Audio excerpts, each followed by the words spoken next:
Broadcast is now starting. All attendees are in listen-only mode. Hi, everyone. Welcome to the Aware. We'll get started here shortly in the next few minutes, but just while you're waiting, be sure to grab your memo to the field and have that handy. Got that?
Hi to those that are just joining us. We're going to start here momentarily, but please, in the meantime, make sure you have your June 2020 memo to the field handy. It can be found on our website via the Council Actions tab under that memorandum to the field.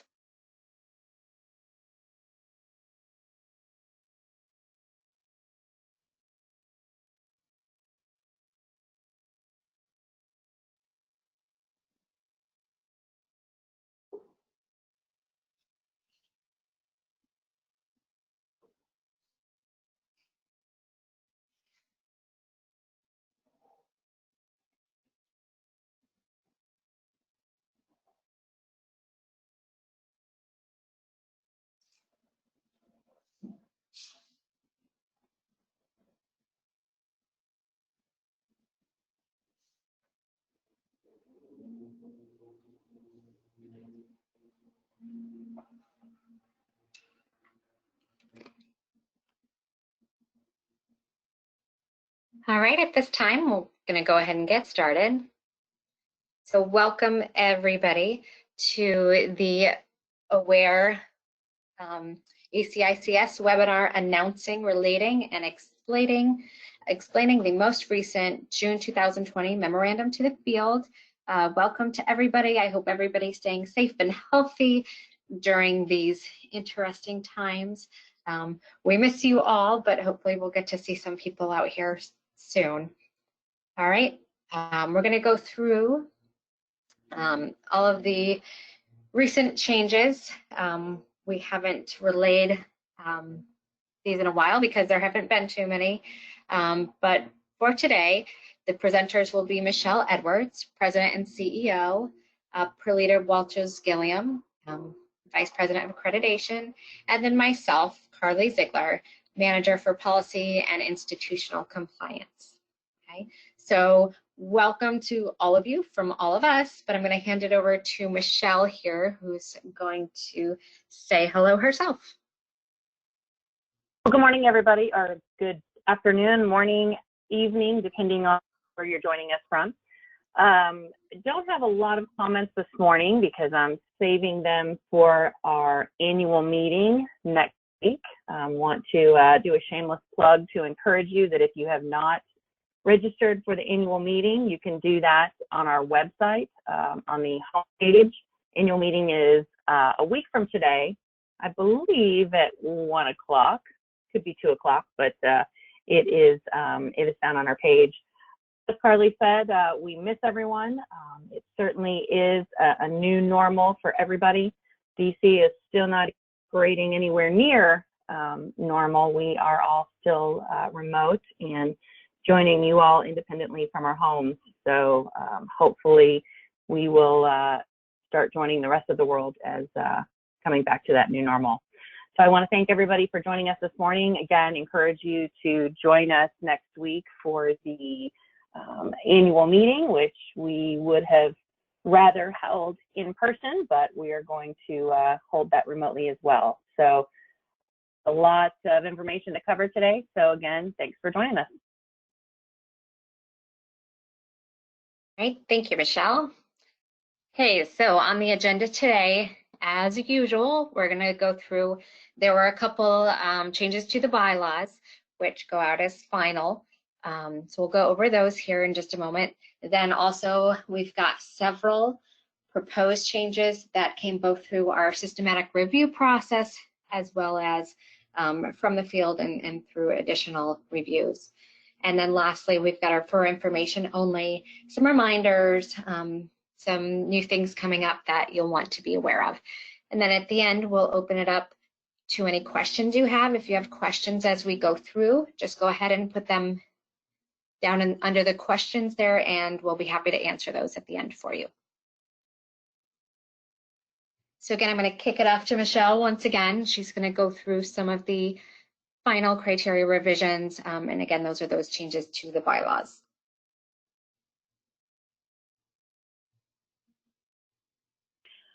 Okay, so we made 2 changes at our December meeting, and because we did not hold an in-person March meeting, we chose to not send these out directly following our December meeting and wanted to combine them with everything that came out of our May meeting. And so 2 things we changed. We changed some minor verbiage with roles of the board of directors and the due date for the sustaining fees. I'm gonna let Carly move that forward.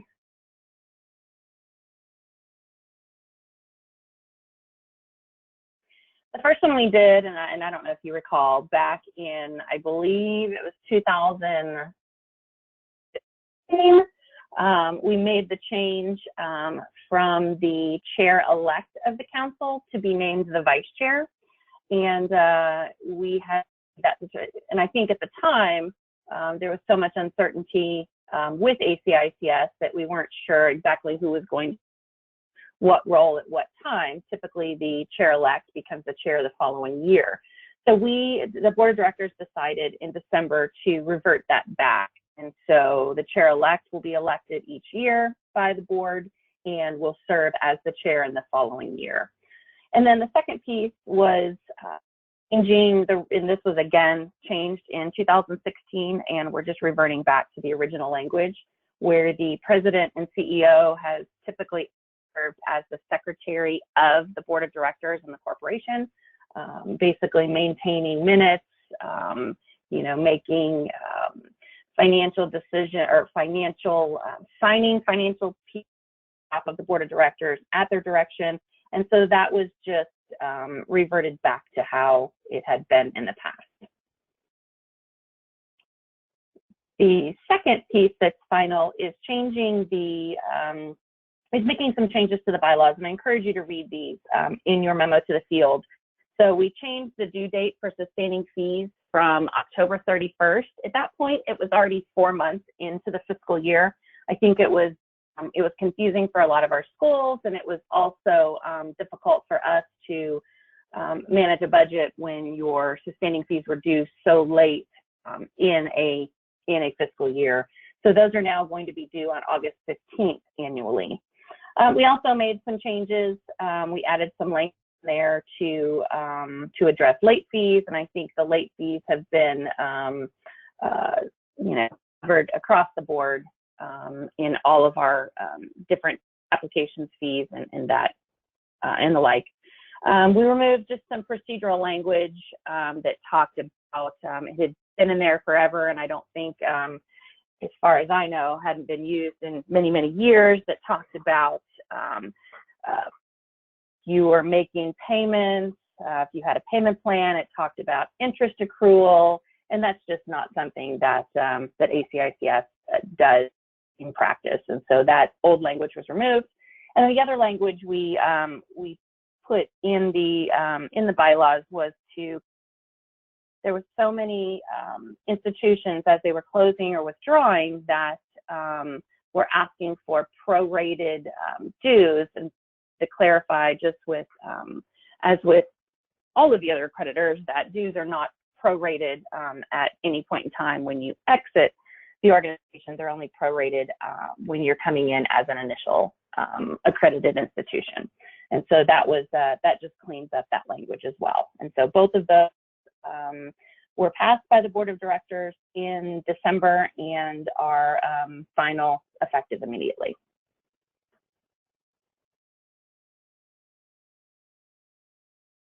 Okay, thank you, Michelle.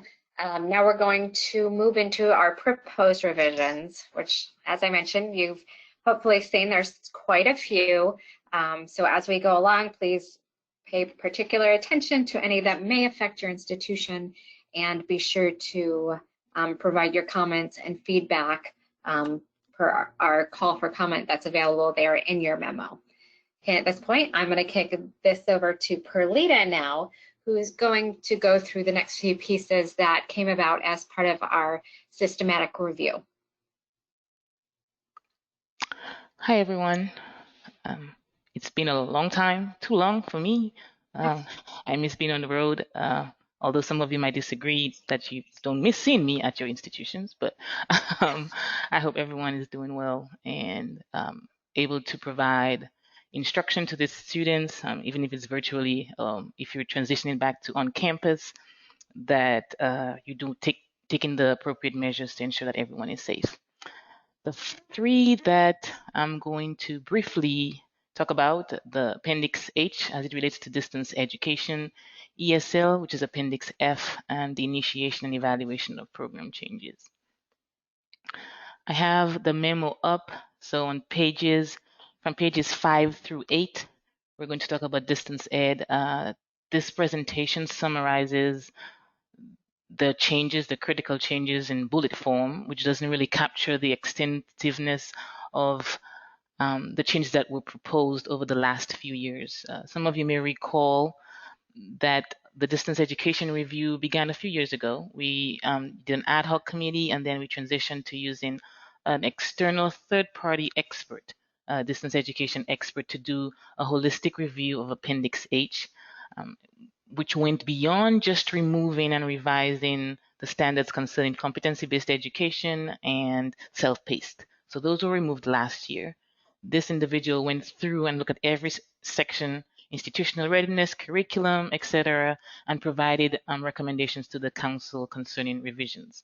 So on pages 5 through 8, we captured those recommendations with proposed changes. We also looked at the final changes to the federal regulations from last year that were finalized in November 2019 as they relate to distance education for the recognition standards for accrediting agencies. And so we incorporated the applicable changes into the language you'll find on pages 5 through 8. In terms of institutional readiness, I'm not going to go through these one by one because, as I said, they're very extensive. The language goes into how you incorporate distance education into your mission. So do you just do, and this is not the temporary short-term DE that is being accepted now to accommodate this pandemic. This is about doing distance education as a core mode of delivery at your institution, programs, either hybrid or fully online, and how you incorporate that activity into your mission. How do you then integrate into the CEP? And we mentioned some of that in Appendix K for the CEP. For curriculum and instructional delivery, that is on page 6. We talk about review of in the substantive interaction, and lower down in this presentation as well, we also went a little further, not just revising Appendix H, but also the glossary to define what is interaction, what does that mean, and how do you maintain the stability of the access to students. That's key right now, right? Everyone is online, and especially those people with children at home who are also online. So how do you maintain the stability of the access? How students have access to the resources, to the services, the platform? So that's important. Also, including professional development as part of a faculty member's role who teach online. So everyone knows that you need to have a development plan, but for faculty that are also online as well as on ground, how do you ensure that they're able to keep up with the technology, that you're able to use the technology in the online delivery method, and then how they evaluate it as it relates to distance education. So not just general faculty evaluation, but in the online. Then we talk about resources and equipment. Sorry, Carly. The resources and equipment and incorporating library resources into online. Again, it's almost like normal, right? That's expected that you do that, but we articulated it and codified it in Appendix H, and we made the revisions to also get more current. So the standards, as part of a systematic review Carly mentioned, is to make sure that there's currency in the standards, and so that's why it's incorporating or it's clarifying the expectations of library resources, online, student evaluation of distance ed. How do you evaluate your distance ed activities? So once you launch distance ed, that's not it. There has to be an ongoing and continuous system of improvement for distance education, as well as overall institutional effectiveness. But how do you ensure that the distance education is effective? Student outcomes is a big one. That's big for ACICS, that the students who are online versus those that are on ground, that the outcomes, how do you compare the outcomes and how students' likeliness of being successful online? So those are the things that you want to make sure that institutions or campuses do not overlook as they implement and improve the DE activity. And finally, we talk about disclosure. So this is a broad revision to the standard that says, and this is thinking of SARA, the State Reciprocity Agreement, that this institution is responsible for ensuring compliance and ensuring that they disclose as appropriate any state, federal, and oversight requirements concerning distance education. So that is a very broad brush on 2 slides worth of very extensive changes to Appendix H. And we encourage you to provide your feedback either through SurveyMonkey, or if it's very extensive, you can do it, send Carly an email with your concerns or your feedback on the changes that we're proposing. Because based on the feedback, the council will be reconsidering those changes in August. The next one, I'm sorry, there are some glossary changes. And I mentioned before, the interaction has been defined. What does that mean? That you have to interact in the online platform. So that's in the glossary definitions. We also define a memorandum of understanding. And a few years ago, that became an issue where campuses within an institution, so a multi-campus institution, there's a main and a branch, or a main and a few branches. If the institution has been approved for a distance education, and there is some sharing of that activity, so one campus is the host and the others the home, that is not really a consortium agreement. There's no agreement because it's one institution. Instead, there's a memorandum of understanding among the campuses within that institution as to who is hosting the DE activity and where the students actually taking the distance education classes. So that's in the glossary. And then we added a new one concerning a service center for institutions or campuses that are fully online. If you have a site that is used to provide support services, administrative support services to students, say they're able to come there for guidance, for tutoring to use the Wi-Fi because they have spotty Wi-Fi, to use the computers at the campus. We define what a service center is as it relates to distance ed, and that's important because it should not be confused with a learning site, which provides residential instruction. So again, please review the glossary for those proposed changes. Now we move on to ESL programs in Appendix F, and that is from pages 8 through 13, at the bottom of 8, 9 through 13. Similar to distance education, we used a third-party expert in ESL who has extensive experience working with Department of Homeland Security and international education, and did a thorough review of our current Appendix F and made recommendations to the Council, which resulted in a full reconstruction of those requirements as they relate to providing clarity on standalone programs and students who can get admitted to those programs, as well as defining the program objectives, their goals, outcomes, what is the intent of the ESL program. Those objectives and goals will affect the admissions requirement for proficiency. Are these for students who are coming in with no English whatsoever, or do they already have some English and you're trying to improve the English? And the expectation also here we're defining is the admissions requirement must adhere to federal requirements in terms of what tool you use to assess students at admission and what you put on enrollment agreements, that there's no career objective for an ESL program, so that has to be disclosed on enrollment agreements. We're also further defined. Previously, the standard says faculty must be qualified to teach. Well, that doesn't say much in terms of ESL, but now we're trying to codify what that means. A bachelor's degree, experience in international education, a degree in TOEFL or TOEFL. What is that? How do we define? What are the expectations for faculty qualifications for ESL instruction? And in terms of community resources, we're further defining that. So previously, Appendix F went with the general standards. In addition to all the general standards, you had Appendix F. Now we're expanding Appendix F to more broadly and more clearly outline what the expectations are for ESL programs and the instruction in those programs. We're also looking to define the tools that are used for the entrance and the exit.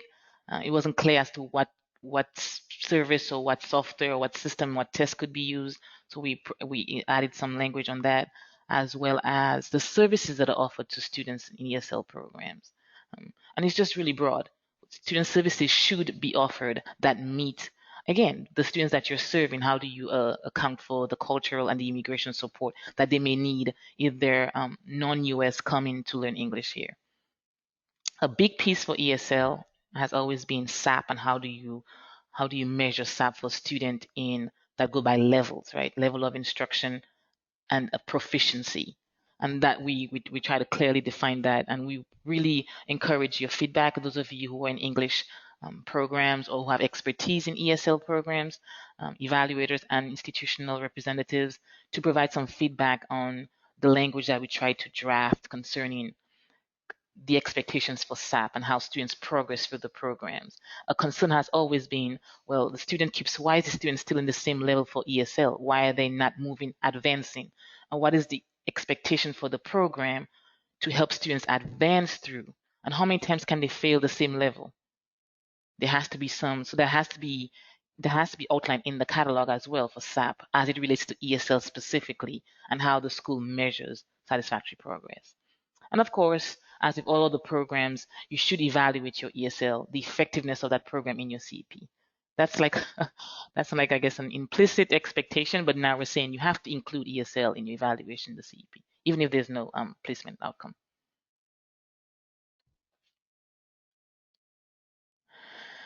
The third area, program initiation and changes. Again, we went through and working with the program analysts who work on substantive and non-substantive changes. Many of you have interacted with Terry and Oshaniqua in the office. They are the lead on program changes.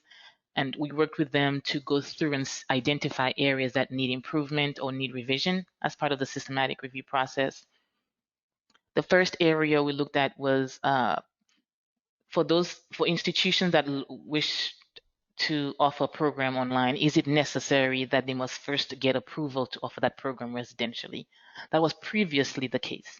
The proposed change says, no, you don't need to do that. If you have a market based on the research that you've done, you identify that you can offer this program successfully online, and you're already approved for online, that program does not have to be approved for residential instruction prior to being done online. So that's that first proposed change.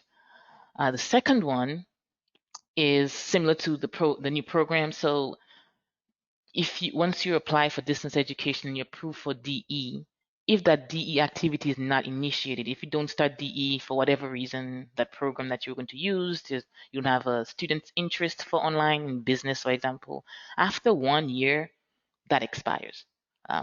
Because again, the delivery, the technology that you were proposing to use 2-3 years ago may not be relevant, or the program that you were thinking of doing via distance ed may no longer be appropriate. So the DE activity has to be started within that 1 year period. Otherwise, as with a new program, it expires and you'd have to reapply for that. And we did some language cleanup just for consistency, where we said extensive sometimes, but it should really be substantive in the criteria. So that was changed. And I think that's all I have. So it's over to Carly. I'll be manning the questions. Thank you, Karina. All right. Now we get to additional proposed language for legal organization through our minimum eligibility requirements, additional stipulations or conditions, reasons for revocation. That was more of a moving things around. We talked about campus consolidations, change of control relative to nonprofit institutions, teach-out plans and agreements. That language has been updated. Review board decisions, debarment, really that's in regards to notification procedures, and then talking about negative or adverse actions. So first, and this is on page 15 of your memo to the field if you're following along here. This is in regards to the minimum eligibility requirements, so typical for initial applicants, as what we found with some of our international applicants from outside the U.S. is they certainly don't always fit the mold that we're so used to seeing here in the U.S. So we've had to make a few adjustments to language in this section over the past couple of years as we start working with more and more institutions from outside the U.S. And this one is specifically in regards to how they are legally organized. And in 1-2-100H specifically, we identify the specific legal organizational structures that we require. However, we wanted to recognize that these may not always be the case in other countries. So the council is proposing language to allow for other legal structures that may exist outside of the U.S. that may be appropriate, and those will be considered on a case-by-case basis.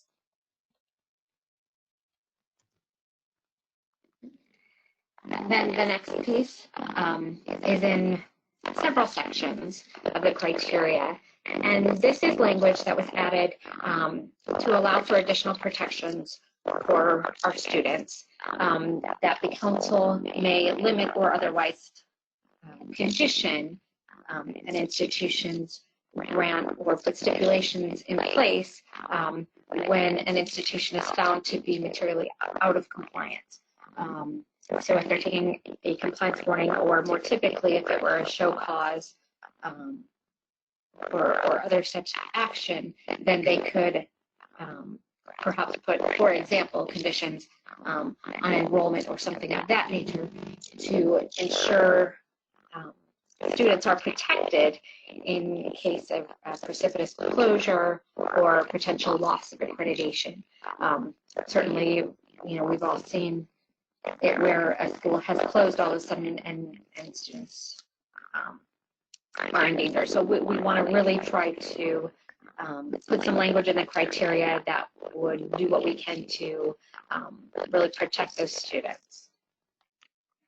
And so again, these are in several sections. Really, it's just saying that the council may take an action at any time, and it may otherwise condition an institution to grant accreditation or limit or otherwise condition.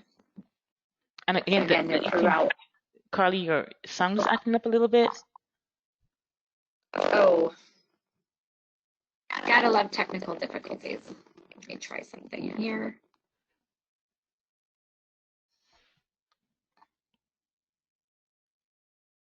Okay, how is this? Keep talking. Yeah, no, it's still garbled, Carly.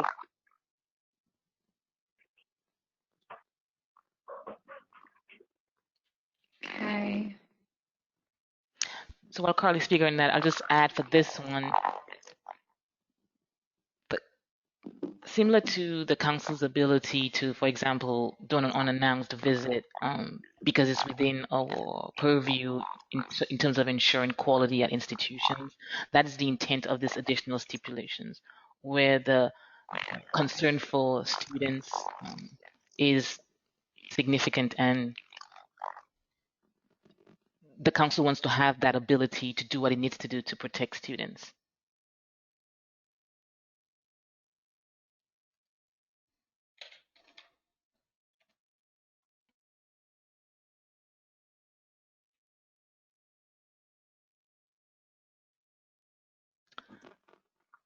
Okay, I'm gonna try again. Let me know if I'm sounding like a monster here.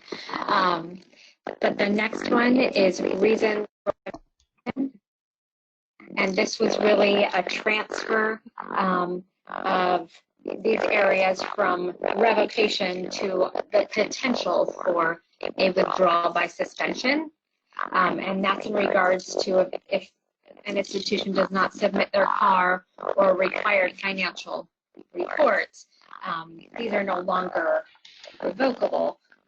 Would not lead to a revocation, rather, as the worst possible outcome, they could lead to a withdrawal by suspension, typically following a show cause action or something of that nature.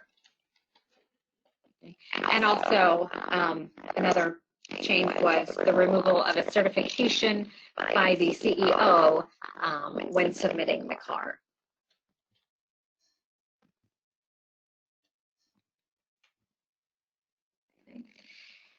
And then next we get to campus consolidations on page 19. Really this kind of removes the consolidation of a campus and instead changes it procedurally to, instead of merging essentially two campuses, one campus would close and there would be a transfer to the other campus. So the language here has changed it from consolidation to a campus closure, and then if there needs to be a reassignment of the main, that's in there as well. Just a little bit again on here, so Carly cannot sound like a monster. This one, so this is for multi-campus institutions. So if you have more than one campus as part of your institution, this is the first one in terms of the consolidation comes into play for 2-2-202. We just remove the language. No change, it's a removal because we're saying, the council is saying, well, there's no need to consolidate. The concern here is what happens to the students at that campus that's being consolidated or being merged with the existing one. Rather, what the institution needs to do is appropriately close that branch. There'll be a branch, close the branch, complete the branch or the campus closure application, and then the students, let's say you have 20 students still at that branch, you transfer those students to the other campus, because then ACICS has an accurate record of all the students that are impacted by that closure and subsequent transfer. And because it's a multi-campus institution, the transfer doesn't affect your retention rates or anything like that. So that's a cleaner, more appropriate way to wind down a campus and then move those activities to another location.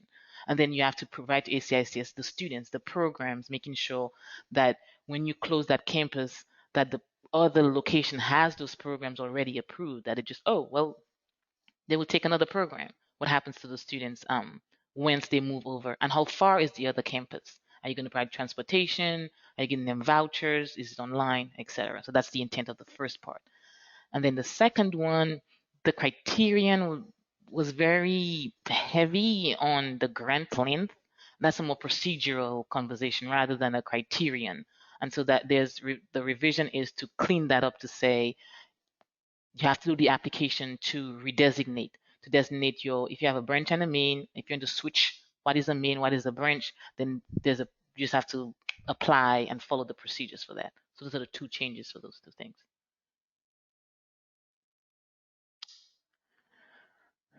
Change of control, section 2-2-403.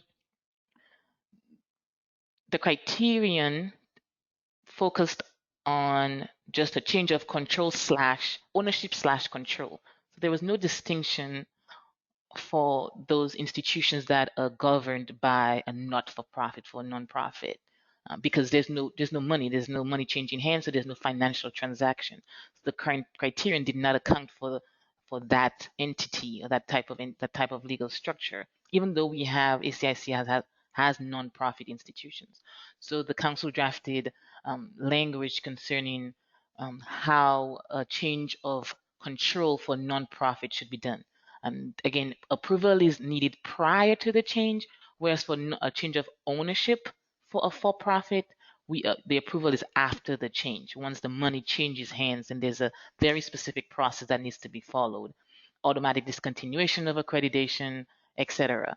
And then there's reinstatement. But for change of control, the council wants to approve the change prior to it being done. And there's an application that has to be filled out. We can know who's on the board, what is the change, what is the board members' experience of accreditation, etc. A visit will be required as with a change of ownership, and there might be a requirement for doing training if the new board or if the board that has changed significantly has limited its accreditation experience. The idea being the board is responsible for the institution. It's imperative that they understand accreditation, ACICS accreditation.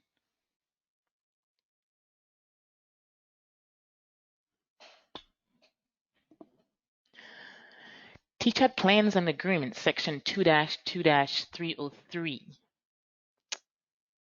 And that is on page, I'd like you to follow along with me, pages 20, at the bottom of page 20 and 21, 22. As part of the council meets once a year to consider policy, and so that happened earlier this year.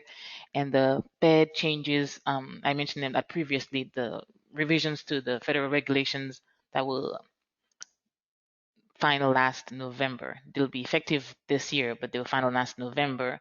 Talks about teach-out plans and agreements. So the council is proposing language that would basically align with the federal regulations and what the conditions must be met for teach-out plan versus the teach-out agreement. And that was already in the standards, but it's clarified and then for alignment with the federal regulations. And that's important. Some schools, a teach-out plan, usually the criteria currently says if you're in show cause, it's automatic. If we're saying show us cause why we shouldn't take your accreditation away, an institution is then directed to provide a teach-out plan. What is your plan in case something were to happen? Do you have schools in your area that could take your students? Do you have the financial resources to teach out or to facilitate a teach out? Who would be the custodian of records? That's a big thing. It's interesting how big a deal that is when schools close and students contact ACICS and says, I'm looking for a transcript, I can't find my records, my school closed, where can I go? And not all states have that responsibility. I recently found out. I thought it was once the school closed, it becomes the state in terms of consumer protection. That's not necessarily the case. So we require that there has to be a custodian identified for records. These changes that goes into more detail as to when an agreement, which goes beyond just a plan, we want you to have an executed agreement with a school saying, if something were to happen and I have to close tomorrow, my students who are this close to finishing can finish their program at your institution at no additional cost. They would get your credential.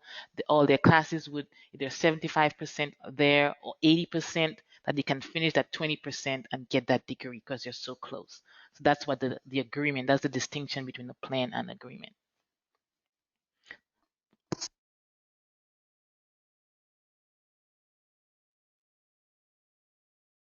Review board decisions. So Carl is still having technical issues, so I've become it. Well, in terms of review board decisions, again, this is another one of those changes from the federal regulations where the current language, if you look at the current criteria, it allows the review board, interestingly, to be able to reverse a decision, which is like, well, the review board is an independent body that comes after an appeal. That body should not have that right or that responsibility or that purview to reverse what the decision maker did, what the council said. The feds, I think, got that eventually, and they took that out. So now the review board can affirm, amend, or remand back to the council. So that's so that we remove that option that the review board can now reverse a decision. The third area was an interesting inclusion in the criteria that said that the review board, the panel, if there's someone who disagrees with the decision or the action of the review board, that they can write a dissenting opinion, and that will be provided to the institution. Well, that's not appropriate because the panel who serves on behalf of the review board, they come to a consensus. Before the staff is advised of their decision, they come to consensus and it's unanimous. It's not, well, the two of us agree and one of us disagrees. Everyone agrees, and they represent basically a unified front. Whatever that decision is, either to remand or affirm, it's done as a board. So that third option, the removal of that language, was appropriate.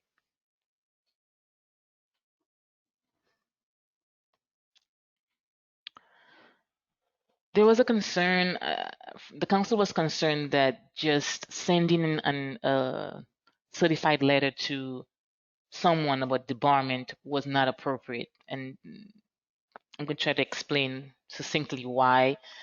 Debarment happens according to 2-3-900 if an institution closes precipitously and students are not provided with an option. Then the council has the ability to debar the entity if it's owned by some investment group or individuals, the owners, the president, the senior administrators, anyone who's responsible for that closure that did not provide for appropriate options for students, reasonable options for students. You can be debarred. If a school loses its accreditation as well, and it's the fault of the administration, that could also be grounds for debarment. Historically, what would happen is once the school closes, nobody knew, students are in the streets, the council would vote to issue an intent to bar notice to that individual. Because this affects your livelihood, it basically says you cannot work at an ACICS school for a certain amount of years, 5, 10, 15, 20, whatever the board decides. The individual has an opportunity to appeal that decision and say, well, I wasn't responsible, someone else made that decision. Well, historically, we would send that notice to the address on record, the physical address of the institution that we just said was closed. So usually that mail is undeliverable because it's closed and there's no way to contact those individuals. So that was not appropriate notice to those individuals, because once you get the notice, once the notice has been sent out to the record, the address on file, the criterion says the individual is considered notified. We're revising that to say that now institutions through the AFR will be required to provide an alternative email address. So not the work email, not the abccollege.edu email account, but the personal Gmail AOL, Comcast, whatever it is, account so that we can send that notification via email. And that would be when they'll be considered notified. We'll get a read receipt, a delivery receipt to ensure that that individual got that notice. It's important that they have the opportunity to say, no, I am not at fault. Or if they agree and they really don't care anymore, they can choose not to appeal. But we want to make sure that they're appropriately notified of that intent to bar by the council. So that's the change. Negative actions. And this is on page 24, from page 24, and it affects all areas in the criteria that refers to negative. We're changing negative to adverse for consistency, and it's described in the memo that sometimes people think it's interchangeable, negative versus adverse. So instead of that interchangeable use of the language, for consistency of the creditors, the federal, the state, when you say adverse, everybody knows what that means. So now we're going to use adverse across the board. So there's a general cleanup across the entire criteria to replace negative with an adverse action.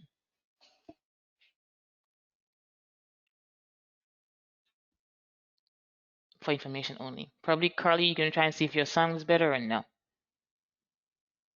How is this? Yay! Okay. I am sitting on top of my Wi-Fi box, guys. So we'll move on with for information only. Sorry about that. One thing that we're looking forward to, in a way, is this upcoming year will be a 2-cycle review year, which is different from typically we've done the 3 cycles. So on this little table here, you'll see in the middle there was when things took place during the 3-cycle year. And then on the right-hand side is the proposed periods for when they will take place, starting our 2-cycle review year, effective again for 2021 here. So that means that the council would meet in May and November, as well as to hold their policy meeting and annual meeting in the January-February timeframe. So you can expect your memo to come out in that June and December as well.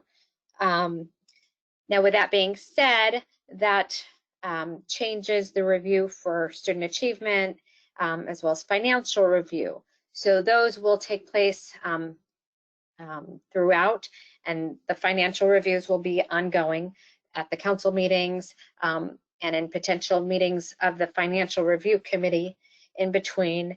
And then for the CAR review, that will still be a review that's done at the end of the year.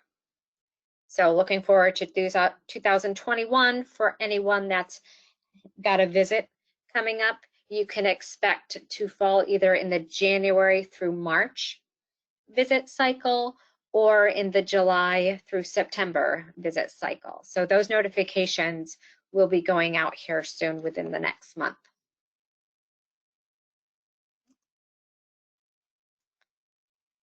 And then as part of our systematic review, Perlita talked a lot, but she specifically talked about our 3 systematic review pieces, which were our distance ed and ESL review, as well as our program procedures review. So those are now proposed criteria. Now for currently under review that we're working with other agencies and contractors to review is our library resources and services and all of the criteria that's relevant to those areas. International partnership agreements, which is specifically Appendix I, and then our study abroad, which is in Appendix J. So these are currently under review for the 2020 to 2021 timeframe. And so if you have any feedback or if you have any expertise in these areas, we would gladly welcome your recommendations or assistance in reviewing that. Otherwise, you can expect to see proposed language for that coming out either towards the end of this year or in 2021. Okay. This is a reminder. I know Michelle Bonacore has spoken to this on some of the CLAR webinars, and it's gone out in a couple of announcements, but specifically for the next CAR review, for the 2020 CAR, outcomes for all programs, regardless of whether the enrollment or graduates for that year are less than 10, they will be reviewed similar to other programs with larger enrollments in accordance with Appendix L. So previously, due to the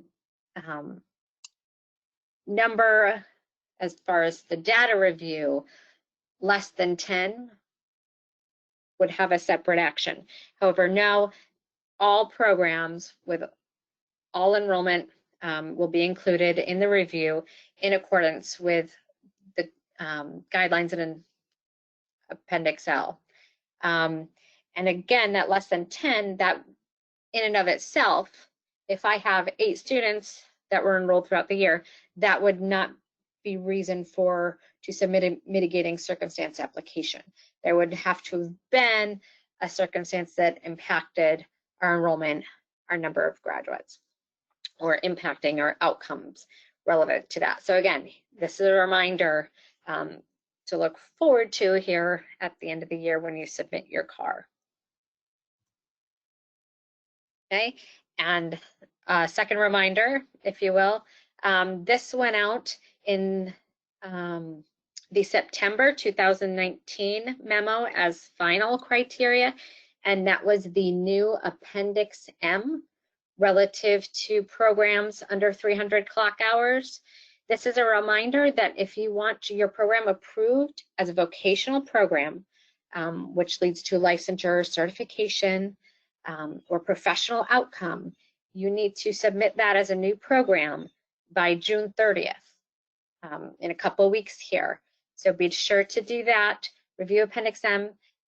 If it's a vocational, you do not need to submit unless required by the state or unless you want it approved for continuing education. Those programs would fall under the non-credit short-term application. However, if under Appendix M, it's classified as a vocational program, you would need to submit that new program application by June 30th of this year.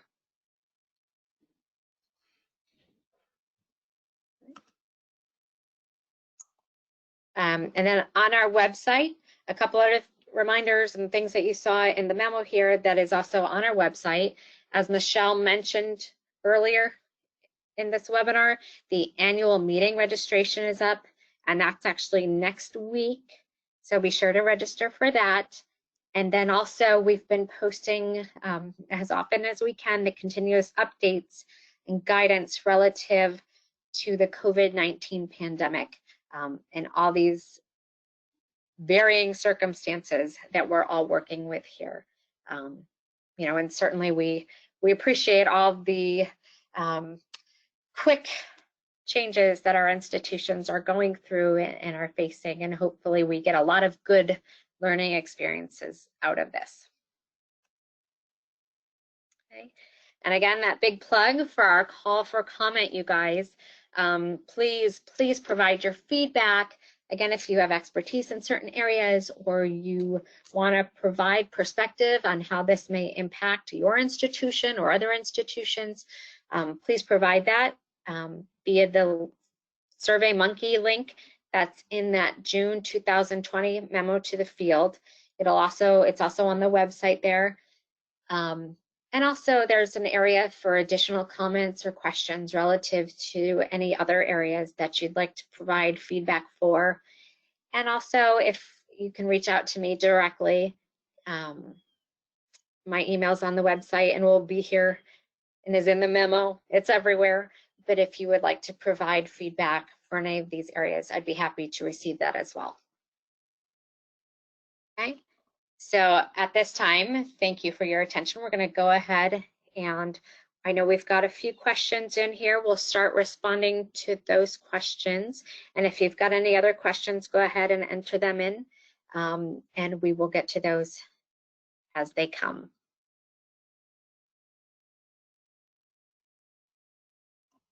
Okay, we'll give a few minutes here. Okay, so there's a first question, and this I think is relative to the CAR and AFR submissions. The proposed language, again, changes them from revocation to withdrawal by suspension as really the worst possible outcome. But the question specifically says, can the CAR AFR be submitted late, obviously with a late fee penalty, or if we pass the deadline, is it an automatic withdrawal by suspension? It is not an automatic withdrawal by suspension. We do have that late fee schedule in place. Certainly, if there is an issue that is holding it up, please let us know, reach out to us. So at least we know when to expect it from you or what's going on. Just keep that communication open. But no, it would not just be an automatic withdrawal. And typically, even if it goes beyond to the point where we're beyond late fees, we haven't heard from you, the most likely action to come into play would be probably a show cause.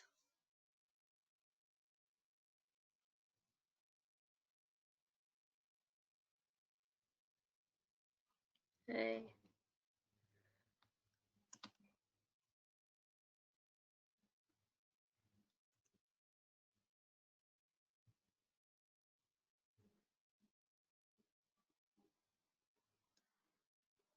Carly, it looks like there's a question about waivers for placement achievement due to the impact of COVID. Right now, the council is not, doesn't have any guidance issued to accept placement waivers. We certainly are continuing to look at the data that's received on each of our quarterly CARs. And if they do choose to take any action on that, we'll certainly provide updates as they're appropriate. Thank you. So, and then there was a question for the change of control. If the governing board of trustees is still the same, but we are changing president of the university, do we still need to report that change? Well, that's not necessarily a change of control in that regard. That is definitely a notification that should be made to ACICS of any personnel changes, and that should go to info@acics.org. There's a question about the DE. With regard to DE and library, is LTI integration required? The requirement is that you have the appropriate resources for your online students. That is the requirement. In terms of integration, that's not specified. Everybody's distance education activity structure, infrastructure is different. And I've been to various schools that have an extensive library resources, or they just do Learn. But I will say here though, because schools have asked me, and Learn has asked me directly, that the Learn librarian does not meet ACICS requirement for the library staff requirement. Where the librarian is through Learn hires the librarian. That has come up before. So let me just say that right now, that's still not acceptable. There's still the expectation of having a library staff, especially at the master's level and the degree level. I'm sorry, but no, there's no requirement in terms of the integration.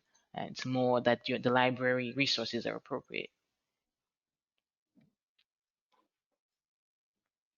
Okay. And then there's another question. Does ACICS have any specific guidance for reopening on-site classroom instruction? We are doing the best we can as far as working and talking with other accrediting agencies, listening to the guidance provided by the DOE. But the most difficult part is also with the various states Even I know within our state, it varies by county as far as reopening and the guidance and restrictions that are in place. So while we don't have any specific guidance, we are trying to work with our institutions, with the states, with the feds, with other agencies to try to accommodate our institutions as well as our students to provide guidance and pass to the other guidance that's out there from the feds, so that we can bring our students back but keep everybody safe as well. I think the biggest thing for this And one too, Carly, is it's almost like an institutional review. Every institution is different. The programs you offer are different, so it might be appropriate for you to reopen because of the types of program you offer. But if Yeah, you're in a very technical hands-on program, HVAC, cosmetology, esthetician that requires in-your-face practicum experience, that may not be appropriate across the board. So while guidance might be sought, it may have to be at an individual institutional level in the best interest of your students and your staff. exactly. Thank you. Yeah. And also are working on a survey that should go out in the next week or so to all of our institutions for us to understand where everybody's at. You know, certainly our guidance has said that once your states are allowing for you to reopen, you know, the expectation is that you are doing so. I know many of the states, you know, Florida just published their guidance that says, you know, if you are offering temporary distance education past July 29th, that you must have a formal application on file by that date as well. So we're monitoring the state guidance as we receive it, and then you can look for a survey coming out from us in the next couple weeks as well to get an idea of where you're at and what your specific circumstances are. Thank you, Michelle.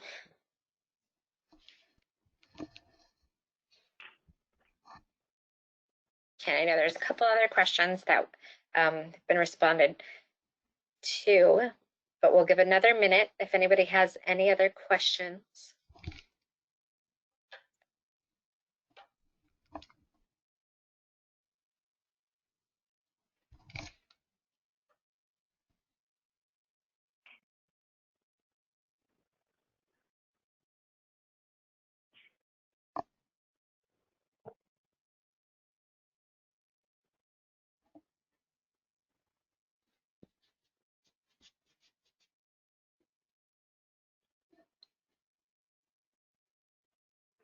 I guess while we're waiting, I know Carly and Perlita have both said it repeatedly, but your comments on the proposed changes are very important. Every comment is shared with the council prior to making decisions. Sometimes we have criteria that that we think is pretty heavy and really should have a lot of feedback, and sometimes we don't receive any comments on that. And so I think it's important that everybody take the time to respond to the call for comment. I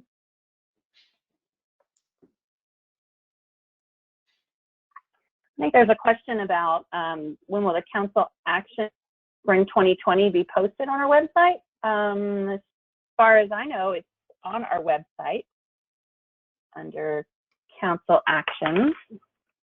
I'm double checking that.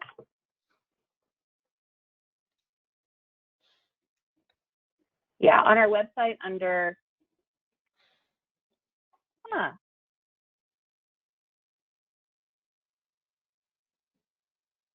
I think I will defer to Carly on where we are with that. Oh no, it's up there. Under council actions on our web, yeah. So there's a blue box that says review the most recent council actions. So if you'll go to council actions, it's at the very kind of the middle of the page. There's a blue box for the most recent council actions. Yes.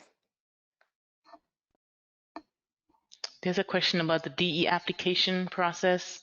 I'm going to the presumption here is talking about the actual DE instruction, not the temporary one.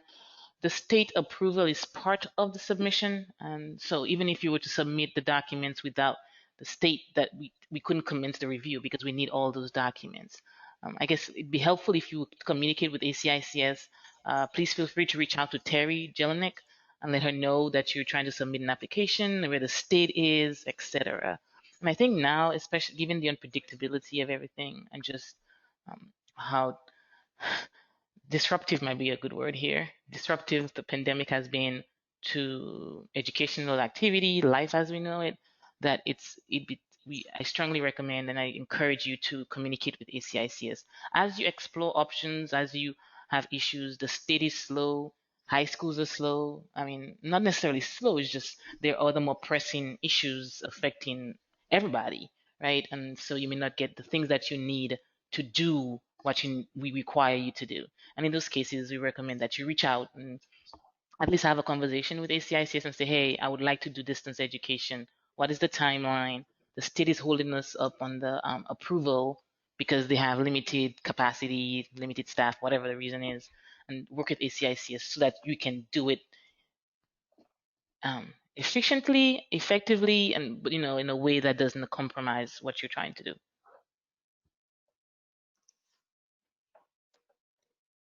Thank you.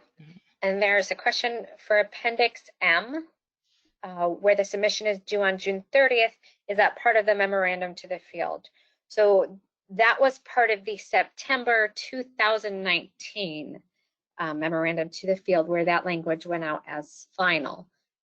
So on our website, if you look under Council Actions, Memorandum to the Field, you can find the September 2019 memo posted there, and you'll find the information there.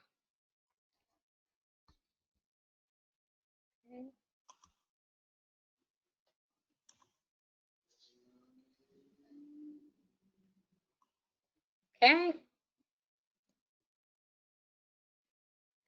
Well, it looks like that's it for your questions at this point. If you think of any later on, again, feel free to post, send to me, or even post it in that call for comment. Your feedback is always welcome, and we look forward to it. So thank you very much, you guys. We hope you all stay safe and healthy during this time, and we definitely hope to see and talk to you all soon. Bye, everyone. Have a great day. Thank you. Bye, Take care. everyone.